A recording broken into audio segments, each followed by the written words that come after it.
굳은 표정으로 브리핑실에 들어선 대통령 권한대행 한덕수 국무총리. 이어진 대국민 담화에서 전격 사퇴를 발표했습니다.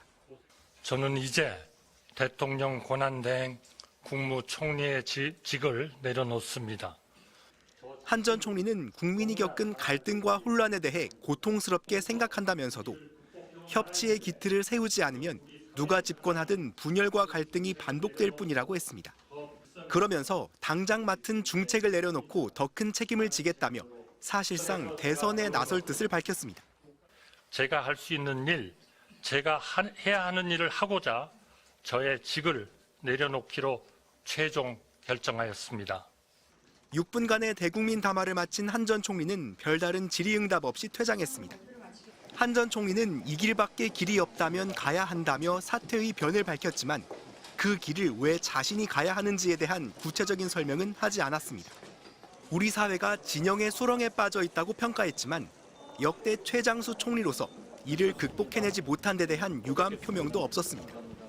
미국발 통상전쟁 대응을 지휘하는 최고 책임자의 자리에서 물러나며 닥칠 수 있는 국정 혼란에 대한 사과 역시 없었습니다.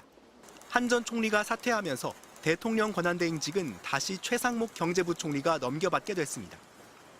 일단 한 전 총리는 무소속으로 대선 출마를 공식 선언할 전망인데 호남계인 이정현 전 새누리당 대표 등 정치권 안팎의 지원이 이루어질 것으로 보입니다. 국회의 비상계엄 해제 의결에 참여했던 국민의힘 박정하 의원은 계엄 선포를 쳐다보기만 했던 총리가 대선에 출마하려고 다 내팽개쳤다는 쓴소리를 남겼습니다. MBC 뉴스 송희표입니다. 한덕수 국무총리는 자신의 사퇴가 국가적 위기를 극복하기 위한 것이라고 말했습니다. 저는 우리가 직면한 위기를 극복하기 위해 제가 할 수 있는 일, 제가 해야 하는 일을 하고자 저의 직을 내려놓기로. 하지만 12.3 비상계엄 직후 한 총리가 내놓은 입장은 위기 상황에 국정 공백이 없어야 한다는 거였습니다. 지금 무엇보다 중요한 것은 국정에 있어 한치의 공백도 있어서는 안 된다는 사실입니다. 국가의 안위와 국민의 일생이 한치 흔들림 없이 유지되도록. 윤석열 전 대통령이 국회에서 탄핵 소추된 당일에도 한 총리는 대국민 담화를 통해 같은 입장을 반복했습니다. 지금 무엇보다 중요한 것은 국정에 있어서 한치의 공백도 있어서는 안 된다는 것입니다. 공무원들에게도 국정 공백이 없도록 책임을 다하라고 요구했습니다. 모든 공직자 여러분께도 간곡히 당부드립니다. 지금 이 순간 우리 앞에는 정상적이고 안정적인 국정 운영이라는 절체절명의 과제가 놓여 있습니다. 그러면서 자신의 마지막 소임은 대통령이 없는 상황에서 국정을 안정시키는 거라고 주장했습니다. 안정된 국정 운영에 만전을 기하겠습니다. 그것이 제 긴 공직 생활의 마지막 소임이자 가장 중대한 임무라고 믿고 있습니다. 국회가 선출한 헌법재판관 3명의 임명을 거부할 때 내세운 것도 자신은 국정 안정에 최선을 다할 뿐 어떤 개인적 욕심도 없다는 거였습니다. 국가의 미래를 위해 판단할 뿐 개인의 거취나 영욕은 하등 중요하지 않다고 진심으로 생각하고 있습니다. 윤 전 대통령이 파면된 날에는 권한대행으로서 차기 대선 관리에 최선을 다하겠다고 말했습니다. 주권자인 국민 여러분의 뜻을 받들어 헌법과 법률에 따라 다음 정부가 차질 없이 출범할 수 있도록 차기 대통령 선거 관리에 최선을 다하겠습니다. 하지만 자신의 말을 정면으로 뒤집고 스스로 대권주자로 뛰겠다며 사임한 오늘. 담화문에는 입장 번복에 대한 어떤 설명도 없었고 질의응답도 받지 않았습니다. 알고 보니 이준범입니다. 국무회의를 주재한 대통령 권한대행 한덕수 국무총리는 국민의힘에서 불거진 대선 출마 요구에 대해선 침묵했습니다.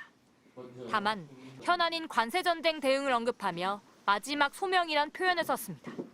통상 경험을 바탕으로 관련 네트워크 등을 10분 활용하여 국무위원들과 함께 저에게 부여된 마지막 소명을 다하겠습니다. 정치권에선 한 총리가 당장 국민의힘 경선에 뛰어들진 않을 거란 전망이 대체적입니다. 결국 국민의힘 경선은 한 총리 차출 없이 10명 가까운 후보들의 혼전 양상인데 윤석열 전 대통령 탄핵에 찬성한 건 한동훈 안철수 후보뿐. 탄핵 반대파나 친윤계가 주로 뛰어들었습니다. 곧바로 윤석열 이름 석자와 탄핵이 쟁점으로 떠올랐습니다.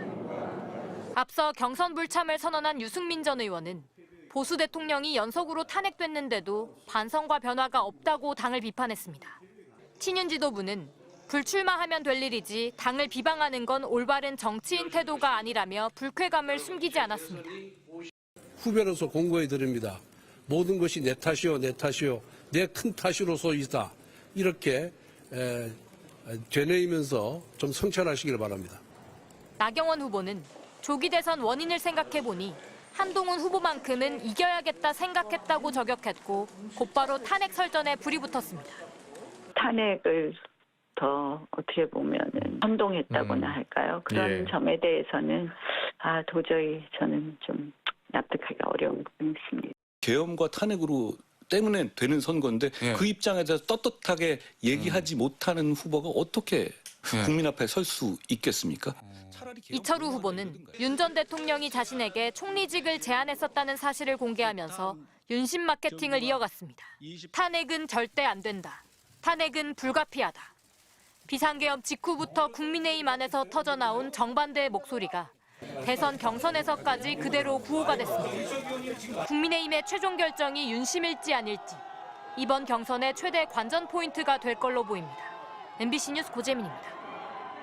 지금의 상황도 나라의 주인이신 국민 여러분의 성숙한 민주주의 의식과 정부의 책임 있는 대응을 통해 반드시 헤쳐나갈 수 있다고 믿습니다. 국가의 안위와 국민의 일상이 흔들리지 않도록 철저하게 헌법과 법률에 따라 안정된 국정 운영에 만전을 기하겠습니다. 그것이 제 긴 공직 생활의 마지막 소임이자 가장 중대한 임무라고 믿고 있습니다. 전력을 다하겠습니다. 감사합니다.